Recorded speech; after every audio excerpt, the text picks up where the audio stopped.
Bismillahirrahmanirrahim. Assalamualaikum warahmatullahi wabarakatuh.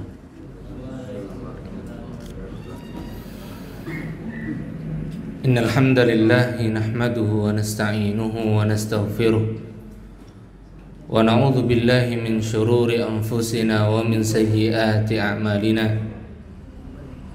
Man yahdihillahu fala mudilla lahu wa man yudlil fala hadiya lahu. Wa ashhadu an la ilaha illallah wahdahu la syarika lah. Wa ashhadu anna Muhammadan abduhu wa rasuluh. Qala Allah ta'ala fi kitabihil karim, ya ayyuhalladzina amanu taqullaha haqqa tuqatih wa la tamutunna illa wa antum muslimun.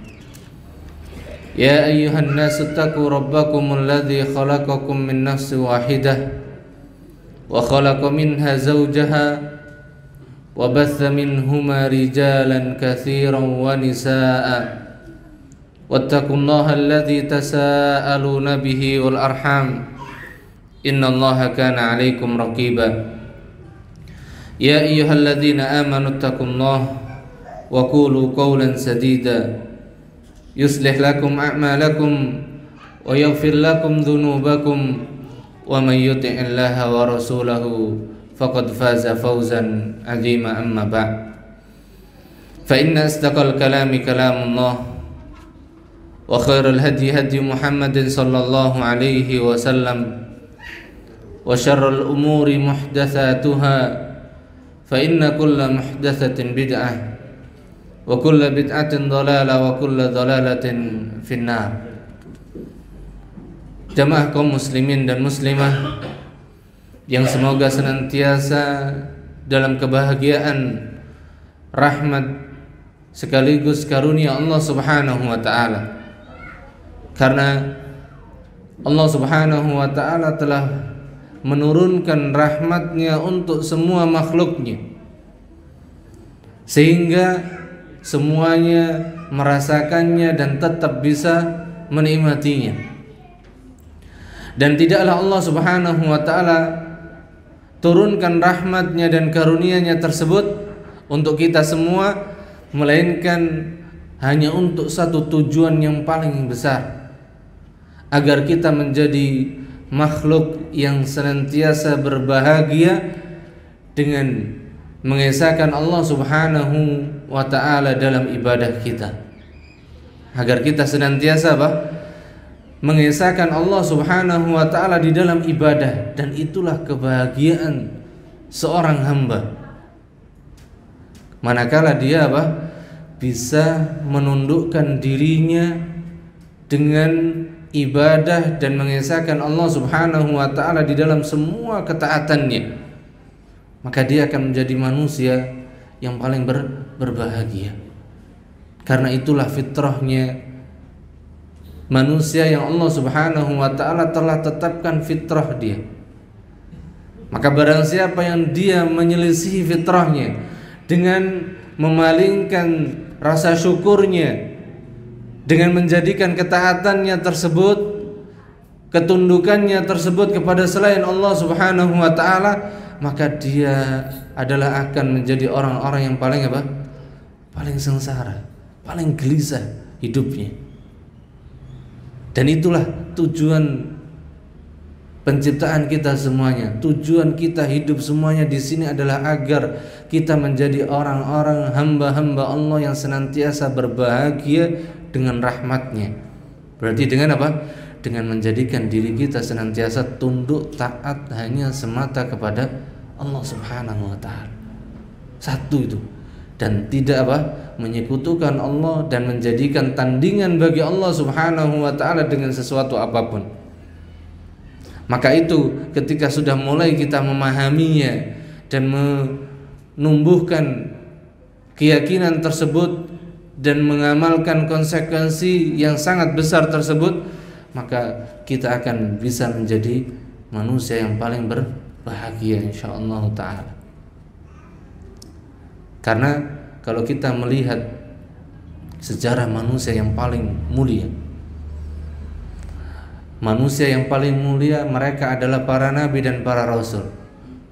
Dan pemimpinnya para nabi dan para rasul adalah nabi dan rasul kita Muhammad sallallahu alaihi wasallam. Maka beliaulah manusia yang paling berbahagia, paling hidupnya paling bahagia.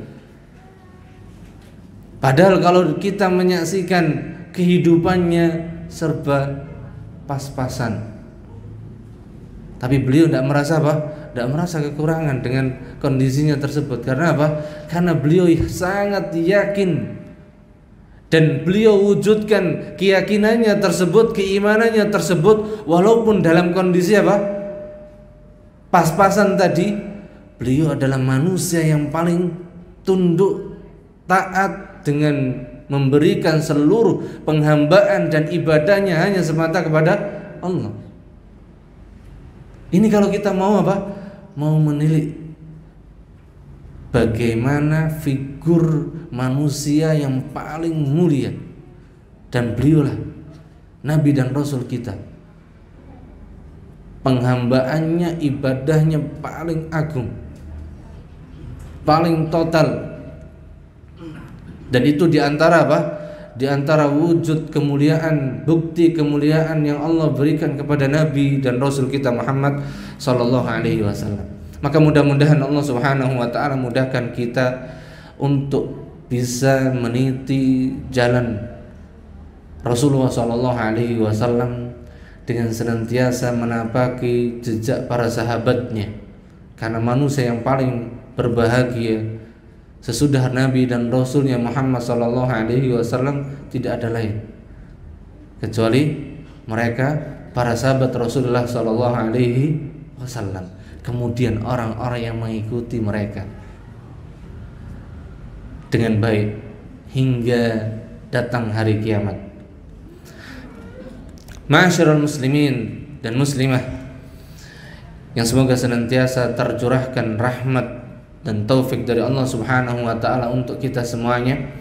Maka pembahasan kita di kitab berkaitan tentang menanti buah hati dan hadiah untuk yang dinanti dari buah karya Al-Ustaz Abdul Hakim Ibn Amr Abdad, kita masuk di pembahasan yang ketujuh, di mana anak adalah bagian dari usaha orang tua. Dan kita sudah mulai di pertemuan sebelum Ramadan yang lalu. Kemudian ini pertemuan yang kedua di bab yang sama, yang kemarin sampai pada pembahasan beberapa kaidah yang beliau sampaikan ketika membahas tentang beberapa hukum yang disebutkan. Di mana hukum yang pertama kemarin kita sebutkan yang berkaitan dengan bab ini, di mana anak adalah bagian dari usaha orang tua. Bahkan sebaik-baik usaha orang tua adalah anak. Bahkan sebaik-baik usaha orang tua adalah anak. Ini yang kita bahas pada pertemuan yang lalu, yang dengannya beliau mengeluarkan beberapa faedah atau beberapa kaidah yang berkaitan dengannya. Beliau mengatakan di bawah ini kami ingin menjelaskan beberapa kaidah yang sangat penting yang harus diketahui. Di mana beliau mengatakan ketika menjelaskan, maka apa-apa yang dikerjakan oleh anak yang saleh, berarti anak ini adalah hasil dari buah didikan orang tuanya, atau paling tidak ketika orang tua tidak mampu mendidiknya, maka dia Dia menyerahkan kepada orang yang dia bisa percaya untuk mendidik anaknya, sehingga menjadi anak yang saleh. Maka apa-apa yang dikerjakan oleh anak yang saleh dari amal-amal saleh, dan amal saleh kapan disebut dan dikatakan sebagai amal soleh? Amal soleh dikatakan, atau sebuah amal dikatakan sebagai amal soleh manakala yang pertama amal tersebut ikhlas semata karena Allah Subhanahu wa ta'ala. Dia berikan, tujukan hanya karena mengharapkan ridha dan wajah Allah Subhanahu wa taala. Kemudian yang kedua, amal tersebut dikatakan sebagai amal soleh manakala amal tersebut dikerjakan mengikuti hanya petunjuknya siapa? Atau hanya mengikuti petunjuknya Nabi dan Rasulnya Muhammad Sallallahu Alaihi Wasallam. Maka itulah standar amal tersebut dikatakan sebagai amal soleh. Maka apabila anak yang soleh tersebut mengerjakan amal-amal soleh, maka kedua orang tua akan memperoleh ganjaran tanpa dikurangi sedikit pun juga dari ganjaran anaknya. Maka apa? Kedua orang tuanya akan mendapatkan ganjaran sebagaimana yang didapatkan oleh anaknya dan tidak mengurangi ganjaran yang didapatkan oleh anaknya tersebut. Ini diantara faedah yang sangat besar dari pembahasan kita bahwasanya sebaik-baik usaha seseorang adalah anak. Hasil usaha orang tua yang paling besar adalah anak. Karena apa? Ketika orang tua berhasil mendidik anaknya, dan keberhasilan orang tua ya semuanya perlu perjuangan. Ada tantangan yang mungkin tidak semudah yang digambarkan, dibayangkan. Sehingga apa? Perlu perjuangan, perlu ikhtiar. Kemudian perlu menggantungkan usaha kita hanya semata kepada Allah Subhanahu wa taala dan juga mengikuti, melihat potret bagaimana para pendahulu kita dalam mendidik anak-anak mereka sehingga menjadi anak-anak yang saleh. Karena anak adalah usaha kedua orang tua, sebagaimana Nabi SAW sebutkan di pembahasan kita di awal. Maksudnya dalil yang disebutkan di pembahasan kita ini, Nabi SAW mengatakan inna min atyabi ma akala ar-rajulu min kasbihi. Sesungguhnya sebaik-baik makanan yang dimakan oleh seseorang adalah makanan yang dia makan dari hasil usaha dia. Sebaik-baik makanan adalah apa? Yang dia makan dari hasil keringatnya, jerih payahnya. Berarti apa? Kita tidak mengandalkan orang lain dan hanya menggantungkan asa dan usahanya hanya kepada Allah Subhanahu wa taala. Rizkinya hanya dia gantungkan kepada Allah Subhanahu wa taala. Kemudian Nabi SAW mengatakan wa waladuhu min kasbihi, dan anak merupakan hasil usaha orang tua. Hasil usaha dan anak adalah hasil dari usahanya. Bahkan disebutkan di dalam riwayat yang lain, wa inna auladakum, dari jalan Abdullah ibn Amr ibn As kemarin kita sebutkan, inna auladakum, sesungguhnya anak-anak kalian, min atyabi kasbikum, merupakan hasil usaha terbaik kalian. Hasil usaha terbaik kalian. Fakulu min kasbi auladikum, maka makanlah hasil dari usaha anak-anak kalian.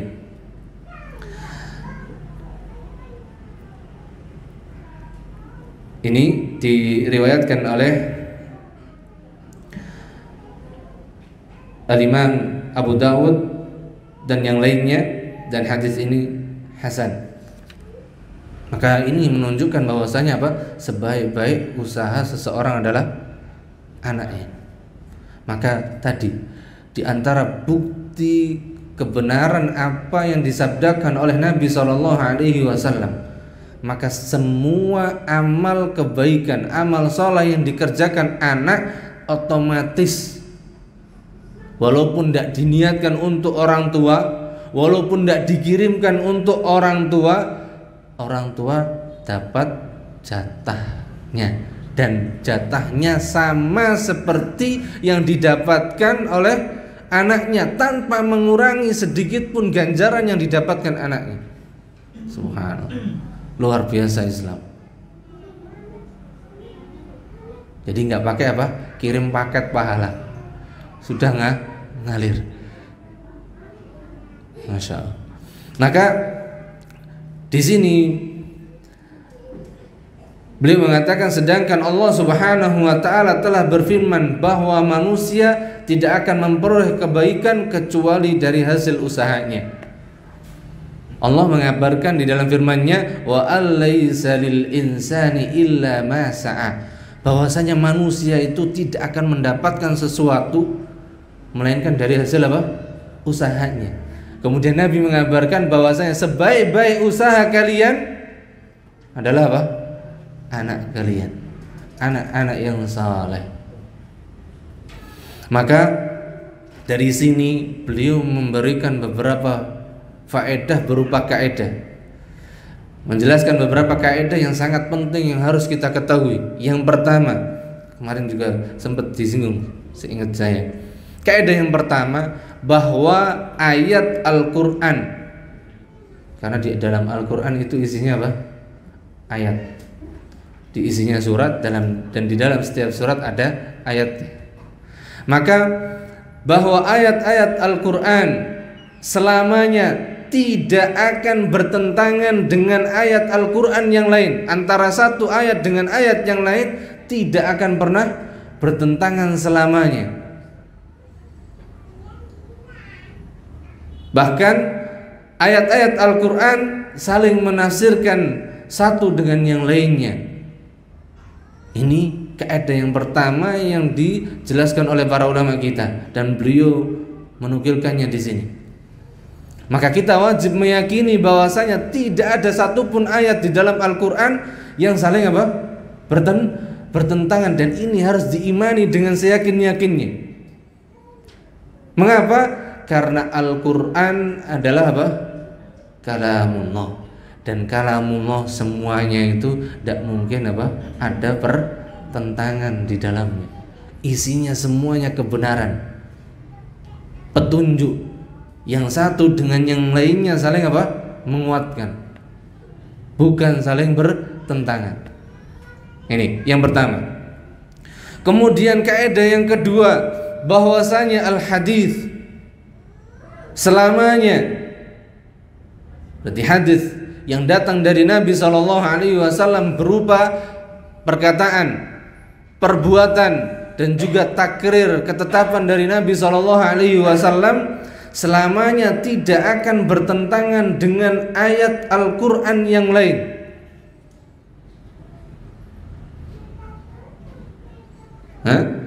Selamanya tidak akan bertentangan dengan Al-Quran, dengan syarat hadis tersebut sahih. Yang pertama, dengan syarat apa? Hadis tersebut sahih. Kemudian yang kedua, hadis tersebut belum dimansuh, belum dihapus hukumnya. Belum dihapus hukumnya. Karena ada hadis yang sahih tapi apa? Beberapa berkaitan dengan hukum tapi hukumnya sudah dimansuh. Maka syaratnya dua. Jadi hadis dengan Al-Quran selamanya tidak akan pernah bertentangan. Dengan syarat hadisnya apa? Pertama, sahih, dan yang kedua, hadisnya tidak atau belum dimansuh, belum dihapus hukumnya. Maka tidak seorang pun juga yang selalu mempertentangkan antara hadis dengan Al-Quran, karena ada dari manusia yang apa? Kerjaannya selalu cari-cari apa? Kekurangan, kesalahan hadis, dan apa? Membenturkannya, mempertentangkannya dengan Al-Quran. Karena apa? Kalau mereka membenturkan Al-Quran, mereka tidak mungkin, tidak ada celah sudah. Sehingga apa? Yang ada mereka membenturkan hadis dengan Al-Quran, dijadikan seolah-olah ada pertentangan. Padahal di sini kaidahnya apa? Tidak akan pernah ada pertentangan selamanya. Maka siapa yang menjadikan pertentangan antara hadis dengan Al-Quran. Jadi seolah-olah ada pertentangan antara hadis dan Al-Quran, atau sebaliknya antara Al-Quran dan hadis ada pertentangan, maka tidak lain melainkan mereka ini adalah orang-orang yang jahil terhadap dua macam disiplin ilmu yang menjadi asas dan dasar dari dua kaidah besar di atas. Jadi mereka yang mempertentangkan antara al-hadis dan Al-Quran, dan antara Al-Quran dengan al-hadis, maka mereka jahil akan dua hal. Yang pertama, mereka jahil, mereka tidak mengetahui manhaj ilmiah, yaitu keilmuannya para sahabat Rasulullah SAW dalam memahami Al-Quran dan Al-Hadis, di mana manhajnya para sahabat Rasulullah SAW, mereka di antara manhaj mereka atau cara pandang mereka di dalam memahami Al-Quran dan As-Sunnah, yang pertama, mereka berpegang dengan keumuman dan kemutlakan ayat untuk menerima hadis-hadis yang datang secara rinci meskipun tidak terdapat di dalam Al-Quran. Saya ulangi, ini mulai meres konsentrasi. Karena kalau udah bahas kaidah harus jeli, konsentrasi. Jadi di antara keyakinan yang dipahami oleh para sahabat Rasulullah SAW di dalam memahami Al-Quran dan hadis, maka yang pertama mereka berpegang dengan keumuman dan kemutlakan ayat-ayat Al-Quran untuk menerima hadis-hadis yang datang secara rinci meskipun tidak terdapat di dalam Al-Quran, karena hadis merupakan tafsir dari Al-Quran.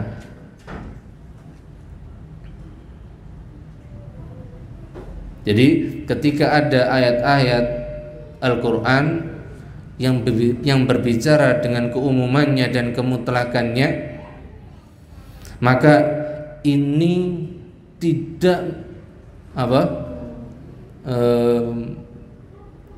atau tidak menjadikan mereka menolak hadis-hadis dari Nabi SAW yang menjelaskan tentang perkara Islam secara rinci. Misal dalam masalah salat,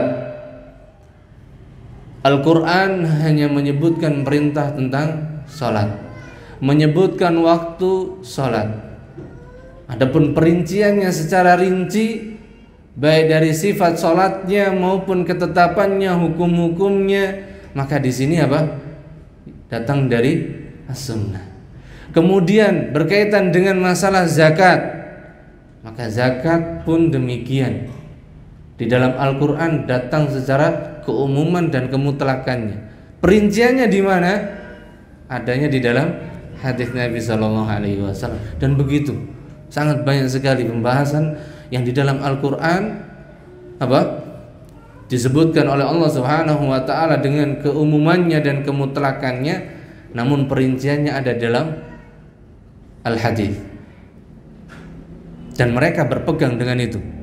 Jadi mereka berpegang dengan Al-Quran sebagaimana keumuman dan kemutlakannya, dan mereka juga menerima Al-Hadis yang sahih yang datang dari Nabi SAW yang menjelaskan tentang perinciannya. Kenapa? Kalau kita cuma sebatas berpegang dengan Al-Quran, maka kita tidak akan sanggup mengamalkan agama Islam ini dengan sempurna, dengan benar. Mungkin tidak? Kita hanya pakai patokannya Al-Quran tok, dan kita meninggalkan semua yang datang dari Nabi SAW. Sedangkan Allah Subhanahu wa taala telah mengatakan inna nahnu nazzalna bukan, yang maknanya bahwasanya kami telah turunkan Alkitab dan engkau datang untuk menjelaskannya. Maka Nabi SAW sebagai apa? Mufassir, yang menjelaskan rincian apa yang ada di dalam Al-Quran. Dan ini jelas. Maka barang siapa yang hanya berpatokan dan berpegang teguh dengan Al-Quran saja, maka dia bakal apa? Tersesat. Begitu juga siapa yang hanya sebatas memegang dan berpegang dengan Al-Hadis saja, tanpa berpegang dengan Al-Quran, jelas menyimpang juga. Maka tetap Ahlus Sunnah mereka menegakkan amal keyakinannya di atas keduanya. Maka ini keyakinan mereka. Sebagaimana Allah Subhanahu wa taala katakan dalam surat An-Nahl ayat 44.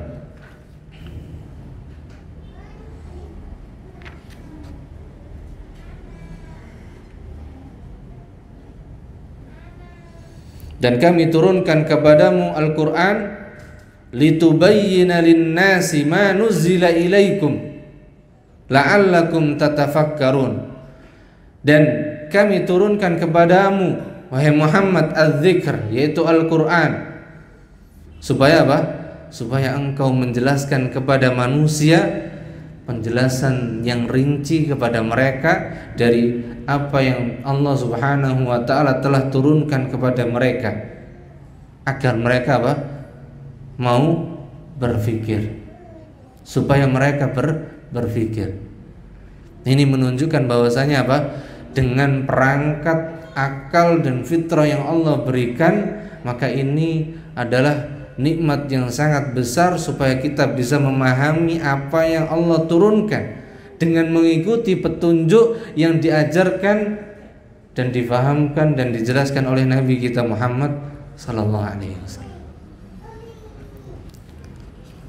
Kemudian yang kedua, berarti mereka apa?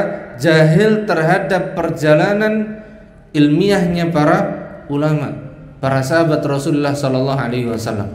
Jadi mereka kalau sampai mengatakan bahwasanya antara al-hadis dengan Al-Quran tadi ada pertentangan, maka pertama mereka tidak memahami manhaj ilmiahnya. Kemudian yang kedua, mereka jahil terhadap perjalanan ilmiahnya para ulama. Ini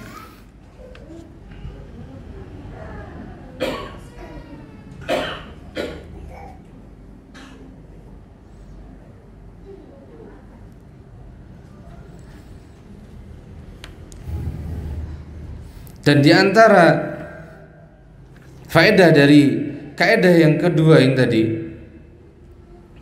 bahwasanya antara Al-Quran itu tidak ada sedikit pun pertentangan dengan Al-Hadis,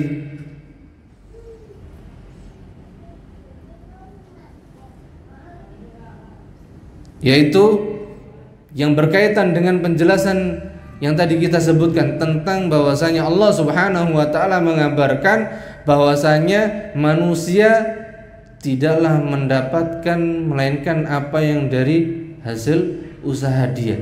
Wa alaysa lil insani illa ma sa'a. Bahwasanya setiap manusia tidaklah mendapatkan sesuatu melainkan dari hasil usahanya. Maka hal ini tidak bertentangan dengan apa? Hadis Nabi sallallahu alaihi wasallam tadi. Sehingga dapat disimpulkan penjelasannya, pertama, bahwa apabila anak bersedekah atas nama kedua orang tuanya yang telah wafat, atau salah satunya, pahalanya akan sampai kepada mereka. Dan ini nanti akan ada datang penjelasannya setelah ini, hadisnya.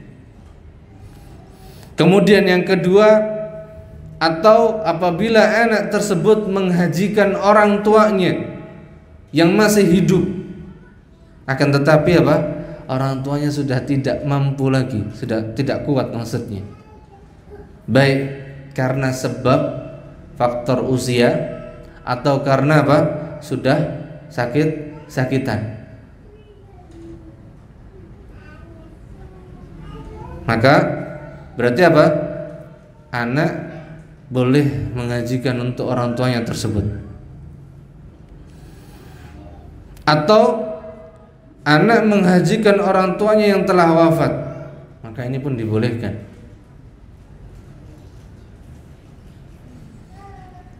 Kemudian yang keempat, atau anak membayar puasa orang tuanya yang telah wafat.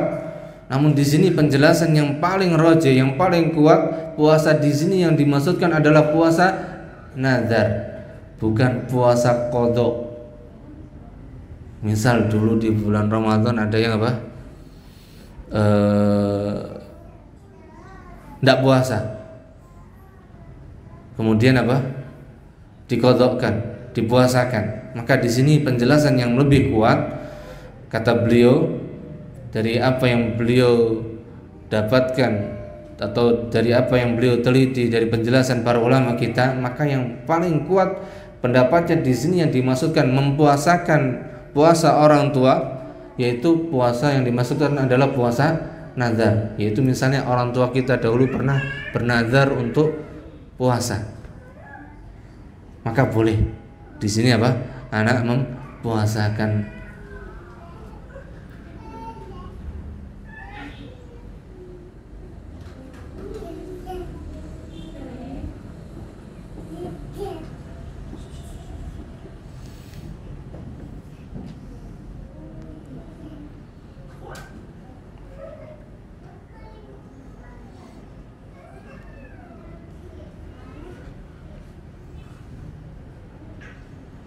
Ini penjelasan beliau. Berbeda dengan ahli bid'ah. Kalau tadi ahlu sunnah berpegang dengan apa? Keumuman dan kemutlakan Al-Quran, yang dengannya untuk memahami penjelasannya secara rinci yang ada di dalam apa? Hadis-hadis Nabi SAW.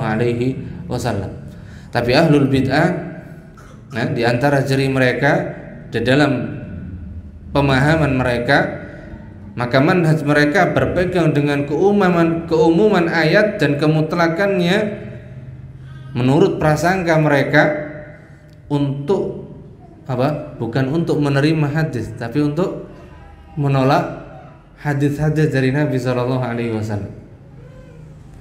Jadi sikapnya sama, tapi bedanya di akhirnya. Ahlus sunnah menerima keumuman dan kemutlakan ayat-ayat Al-Quran. Ahlul bid'ah mereka juga sama. Namun perbedaannya apa? Ahlus sunnah menetapkan keumuman dan kemutlakan ayat untuk menerima perincian yang ada dalam hadis-hadis Nabi SAW. Tapi kalau ahlul bid'ah, mereka apa? Untuk menolak hadis-hadis yang datang secara rinci dari Nabi SAW.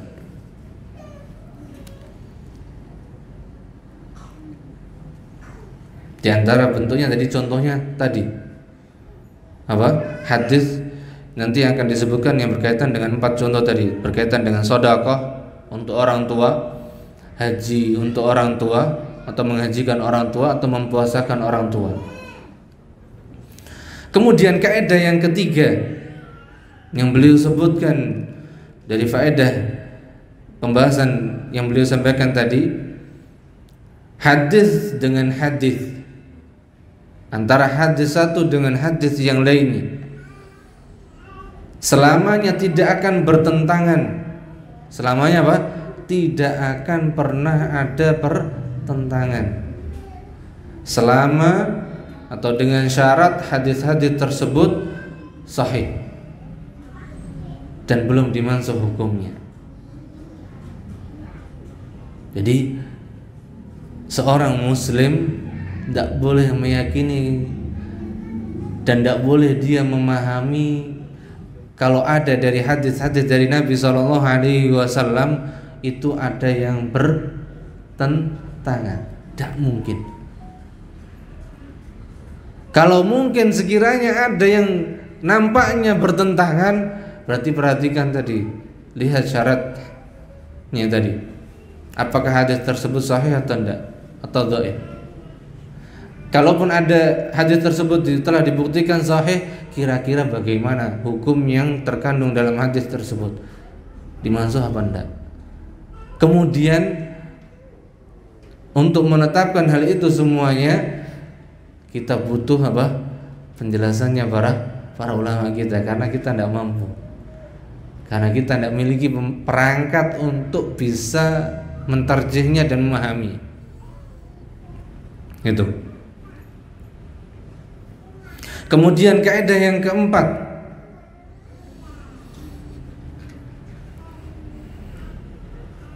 dalil-dalil nakli, yaitu dari Al-Quran, dalil-dalil dari Al-Quran dan As-Sunnah, dan dalil-dalil akal.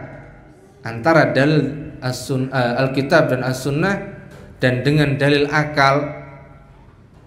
Kalau dalil nakli berarti Al-Quran dan As-Sunnah. Kemudian dalil akal berarti apa? Dari akal. Selamanya tidak akan bertentangan dengan apa? Dengan keduanya, antara Al-Quran dengan hadis tadi, antara akal dengan nas tadi, Al-Quran dan hadis, maka selamanya tidak akan pernah bertentangan. Maka andai kata kita tadi memahaminya ada pertentangan, berarti yang salah apa? Akalnya. Yang perlu diluruskan akalnya.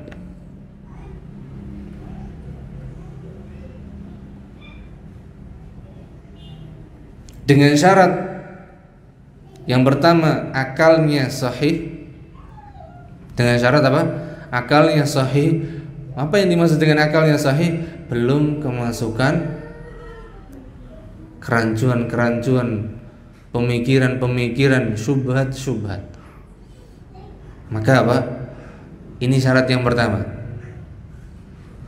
Dan tegas, bukan akal yang sakit dan goncang. Maka selamanya akal tidak akan pernah bertentangan dengan apa? Al-Quran dan hadis. Sebagaimana akalnya kaum orang-orang filsafat dan yang sejalan dengan mereka, maka akalnya itu sudah rusak, susah itu. Dan ini pembahasan tentang kaidah ini beliau menyebutkan, beliau telah mengumpulkannya dalam kitab beliau yang berjudul Pembelaan Terhadap Sunnah Nabi Sallallahu Alaihi Wasallam. Tapi ini sudah, setahu saya, ini karena ini sudah lama sekali.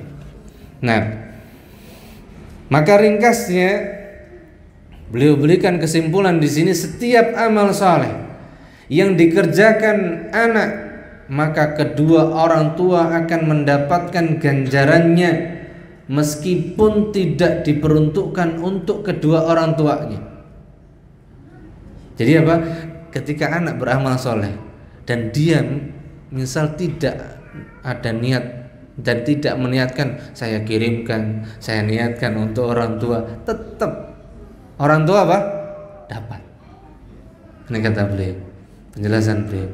Seperti orang yang menanam sebuah pohon atau tanaman, maka apa saja yang dimakan dari buah pohon tersebut atau tanaman tersebut yang ditanam baik dengan seizin pemiliknya atau dicuri, dimakan dengan izinnya. Misal ada orang yang minta izin dimakan, dapat pahala enggak? Orang yang nanam dapat. Atau misal dicuri, berarti dicuri izin enggak? Pakai izin enggak? Enggak pakai. Dapat pahala enggak? Tetap dapat pahala. Kalau yang nyuri dapat dapat dosa, tapi yang diambil dapat ganjarannya. Masya Allah. Baik oleh manusia atau hewan dan yang semisalnya, niscaya pemiliknya atau yang menanamnya tetap akan memperoleh ganjaran. Masya Allah. Sebagaimana Nabi SAW bersabda dalam sebuah hadis yang diriwayatkan oleh Imam Al-Bukhari dan Muslim dari jalan sahabat Anas bin Malik radhiyallahu anhu, "Ma min muslimin yaghrisu gharsan aw yazra'u zar'an." Tidak seorang pun muslim, ini syaratnya, Karena apa? Kalau tidak muslim, amal apapun, sebesar apapun, ini kalau yang disebutkan dalam hadis ini, ya risu gorsan, nanam tanaman, itu perkara yang besar enggak? Sepele, cuma nanam. Kemudian andai kata tanaman tersebut besar, kemudian menumbuhkan buah-buahan, dari buah-buahan tersebut dimakan manusia atau dimakan hewan, nanti fayakulu minhu tayrun, kemudian dimakan dari buah-buahan yang tumbuh tersebut itu oleh burung au insan, atau diambil dan dimakan oleh manusia, au bahima, atau dimakan hewan-hewan lain, illa kana lahu bihi sedekah, akan dicatat baginya sebagai apa? Sedekah. Berarti kalau dicatat sebagai sedekah ditulis pahala enggak? Jelas pahala. Masya Allah. Ini syaratnya harus apa tadi? Muslim. Karena selagi dia orang kafir, amalnya sehebat apapun, sebesar apapun, tidak ada nilainya di sisi Allah Subhanahu wa ta'ala. Kemudian dalam redaksi riwayat yang lain, Nabi SAW bersabda dari hadis yang diriwayatkan oleh Imam Muslim dari jalan sahabat Jabir ibn Abdullah, beliau bersabda, "Ma min muslimin yaghrisu gharsan." Tidaklah seorang muslim yang menanam pohon illa kana ma ukila minhu lahu sadaqah, melainkan yang dimakan dari pohon tersebut, bukan pohonnya yang dimakan. Ya bisa sih berupa pohonnya sih, kalau itu berupa apa? Sayur-sayuran. Tapi kalau pohon yang berbuah berarti buahnya. Tidaklah pohon tersebut dimakan, tumbuh kemudian dimakan, melainkan apa? Illa kana ma ukila minhu lahu sadaqah, melainkan yang dimakan oleh manusia atau yang lainnya itu akan menjadi sedekah untuknya. Wa ma suriqa minhu lahu sadaqah, dan yang dicuri pun akan menjadi pahala sedekah baginya juga. Wa ma akala sab'u minhu, dan yang dimakan juga misal binatang-binatang liar, buas, fahuwa lahu sadaqah, maka bagi dia juga akan ditulis, dicatat sebagai sedekah. Wa ma akalatit tayru, dan yang dimakan oleh burung dari pohon tersebut, fahuwa lahu sadaqah, maka dicatat pula bagi dia apa? Sedekah. Wa la yazra'uhu ahadun illa kana lahu sadaqah, dan tidaklah diambil oleh seseorang dari pohon tersebut melainkan tetap akan dicatat sebagai apa? Sedekah. Inilah asas Islam tegak yang mengajarkan kepada kita untuk apa? Penghijauan. Yang mengajarkan pertama kali penghijauan siapa? Islam. Kalau mereka prinsipnya penghijauan supaya apa? Tetap apa ya? Udaranya enggak, kita bukan cuma sampai segitu dok, tapi apa? Pasti ketika kita menanam, dan Rasulullah SAW mengatakan ini pasti manfaatnya untuk semua. Tapi apa?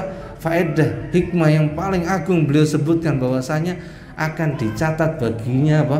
Pahala yang akan dia tuai nanti di mana? Di akhirat. Maka ini adalah prinsip penghijauan yang paling agung ada dalam Islam. Kalau kita mau apa? Sangkutan ke sana ya. Maka Islam yang pertama kali mengajarkan tentang prinsip-prinsip untuk apa? Penghijauan dan yang semisalnya. Kemudian beliau melanjutkan, dan ini adalah khusus anak terhadap orang tuanya. Jadi pahala tadi apa? Akan didapatkan untuk orang lain. Ini khusus antara apa? Anak sama orang tua. hanya terbatas pada anak, tidak meluas kepada orang lain.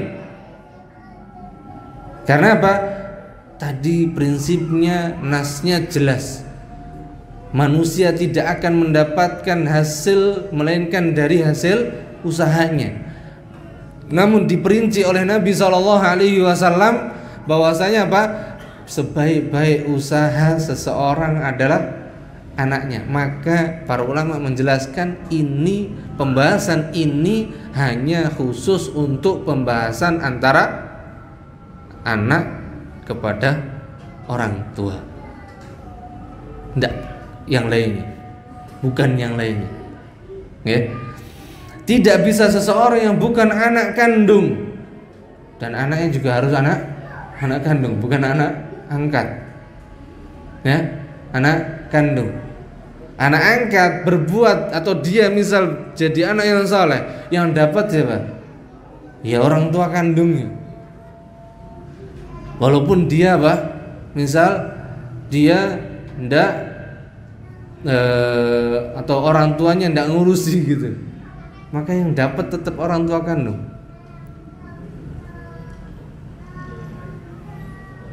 Kebaikan tersebut. Ya. Jadi tidak bisa seorang yang bukan anak kandung memberikan atau menghadiahkan pahala amal solehnya atau ibadahnya kepada orang lain, seperti bersedekah atas namanya atau menghajikannya untuk orang lain, mempuasakannya. Ini tidak bisa kecuali hanya kepada atau untuk orang tua.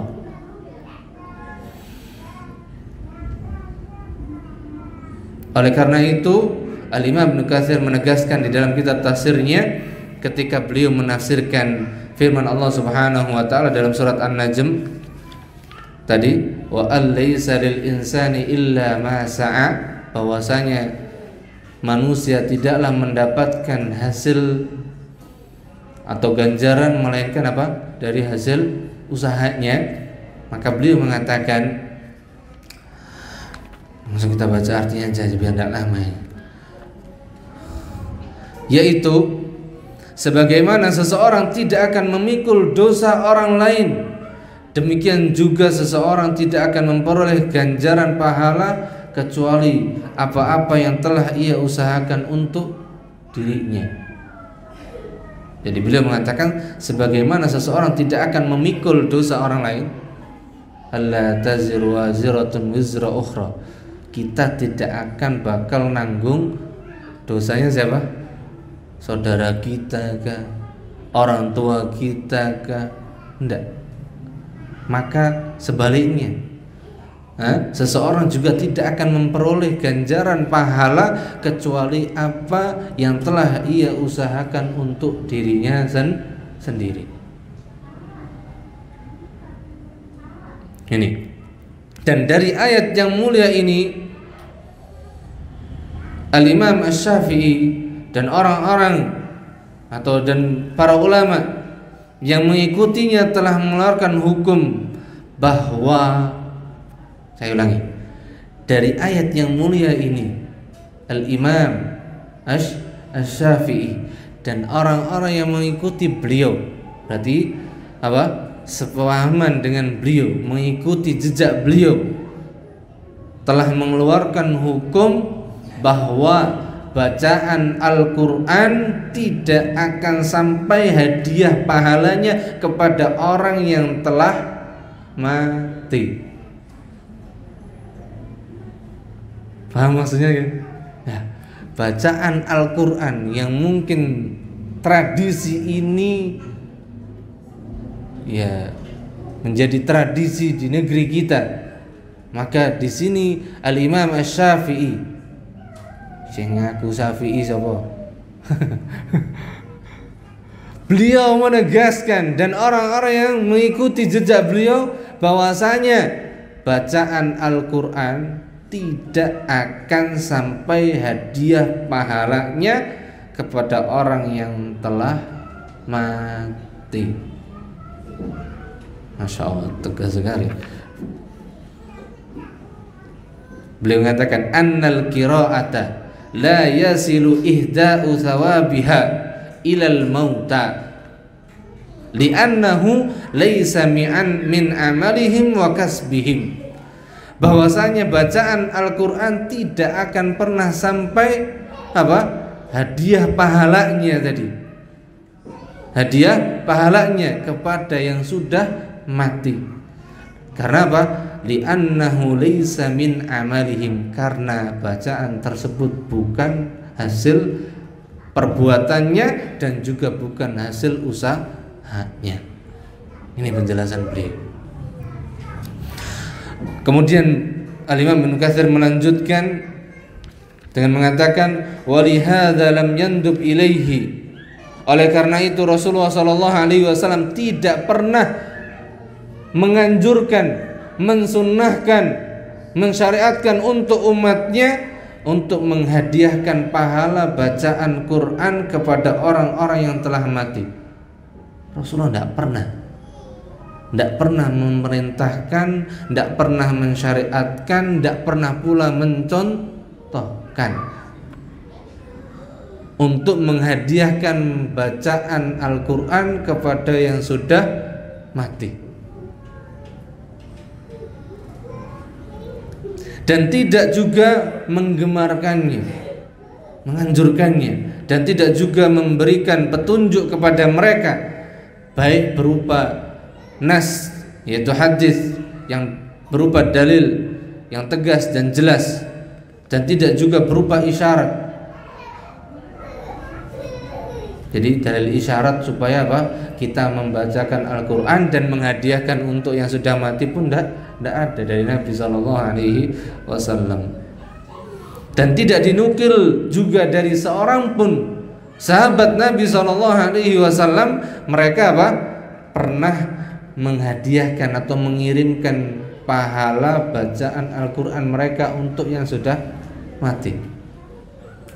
Maka kalau sekiranya perbuatan itu baik, sekiranya perbuatan itu baik, perbuatan menghadiahkan bacaan pahala Al-Quran, tentu Rasulullah dan para sahabatnya telah mendahului kita mengamalkannya, dan ternyata tidak ada satupun petunjuk riwayat tentangnya.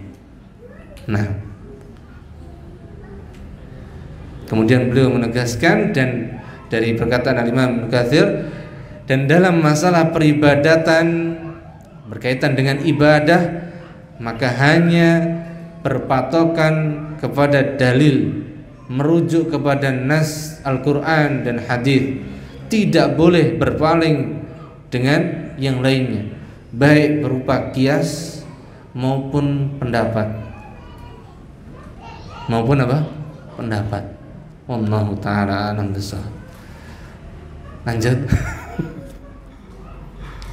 Masya Allah, kalau belajar kayak gini seru nih. Tapi kalau yang merasa berat, ngantuk pasti. Soalnya ini pondasi dasar untuk kita semuanya. Jadi di sini beliau mengajarkan kepada kita bagaimana memahami nas, kemudian memahaminya sebagaimana yang dijelaskan oleh para ulama. Jadi kayak ngaji beneran, sudah belajar beneran, bukan sekedar kalau tematik sekedar lewat. Ya, ini belajar beneran. Maka mudah-mudahan ini menjadikan motivasi kita semangat terus. Masih banyak dari agama ini yang belum kita pahami. Nah, kita lanjutkan dengan pertanyaan.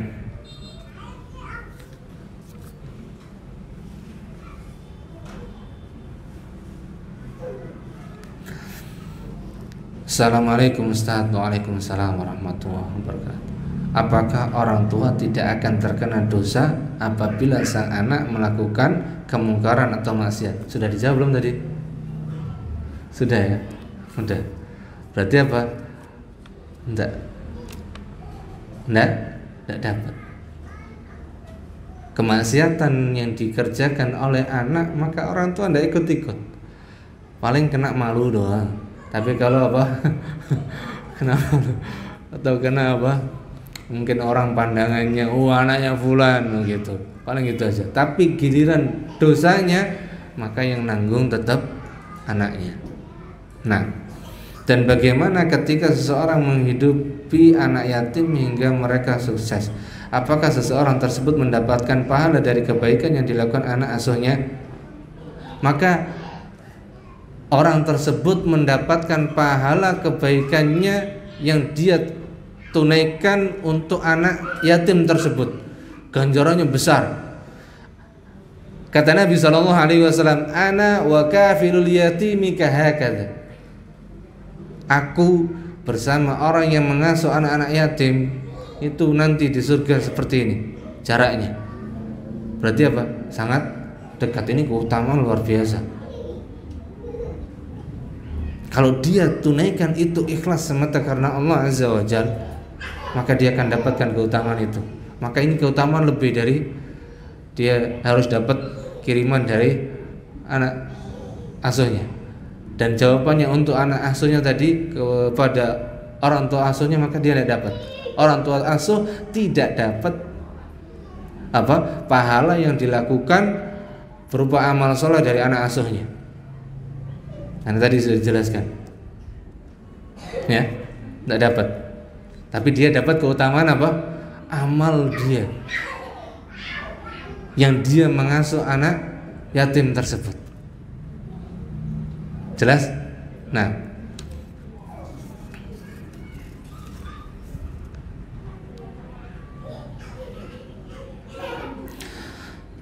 kemudian pertanyaan terakhir ya, Ustadz, apakah anak yang disabilitas itu cacat ya, atau memiliki keterbatasan? Nah, memiliki keterbatasan. Apakah anak tersebut itu sebab dosa dari orang tua atau ujian anaknya? Kalau dikatakan sebab dosa dari orang tua, enggak. Sebab dosa dari orang tua enggak. Karena apa? Allah menciptakan makhluknya sesuai dengan kehendaknya. Dan Allah menetapkan itu semuanya ujian. Anak sempurna ujian, anak yang diberikan kekurangan bagi orang tua juga ujian, sama-sama ujian. Sama-sama ujian. Dan ketika orang tua sabar tetap mengasuhnya, dia keutamaannya luar biasa di sisi Allah Subhanahu wa taala. Atau itu merupakan ujian anaknya, ya ujian bagi orang tua, ujian juga bagi anaknya. Dan Allah Subhanahu wa taala telah tegaskan bahwasanya Allah tidak menguji hambanya melebihi batas kemampuannya. Berarti Allah menetapkan itu, berarti hamba pasti apa? Mampu. Pasti. Apalagi kalau kita yakin sudah nggak ada yang susah. Kalau sebesar apapun ujian yang Allah berikan, kalau kita yakin kepada Allah dan yakin akan ketetapan yang Allah berikan, maka tidak ada yang susah. Maka dengan itu berarti apa? Kita butuh keimanan, butuh ilmu, supaya kita semakin yakin dengan apa yang Allah Subhanahu wa taala tetapkan untuk kita semuanya. Dan mudah-mudahan Allah Subhanahu wa taala jadikan kita hamba-hambanya yang senantiasa kembali menuju Allah Subhanahu wa taala dengan senantiasa mempelajari agamanya, karena kembali kepada Allah tanpa mengenal agamanya tidak mungkin, mustahil. Maka harus ada usaha tetap dengan apa? Mempelajari agamanya sampai kapanpun. Karena tanpa kita diingatkan dengan ilmu yang datang dari Allah dan Rasulnya, maka apa? Kita tidak akan pernah bisa mengakui atau selamat, itu tidak bisa. Ingat para sahabat Rasulullah SAW dan Rasulnya. Rasulullah mengajari manusia yang paling baik. Para sahabat Rasulullah SAW adalah manusia yang tauhidnya luar biasa, paling baik sesudah para nabi dan para rasul. Membimbing para sahabat Beliau mengingatkan para sahabat, membimbing para sahabat itu ketika apa? Kapan-kapan atau senantiasa terus dibimbing. Terus. Ini bimbing manusia yang sudah baik, dijamin surga, tapi tetap diingatkan, dibimbing dengan ilmu, dengan petunjuk. Maka kita, ma'asyarul muslimin dan muslim yang dirahmati Allah Azza wa Jalla, kita akan bisa sampai akhir perjalanan kita mendapatkan keselamatan yang dijanjikan oleh Allah Subhanahu wa taala kalau kita tetap di atas jalan apa? Petunjuk. Dan petunjuk tersebut tidak lain adalah al-ilm, ilmu yang datang dari Allah dan Rasulnya. Allah ta'ala alam bisawab. Mudah-mudahan yang sedikit ini bisa bermanfaat untuk kita semuanya.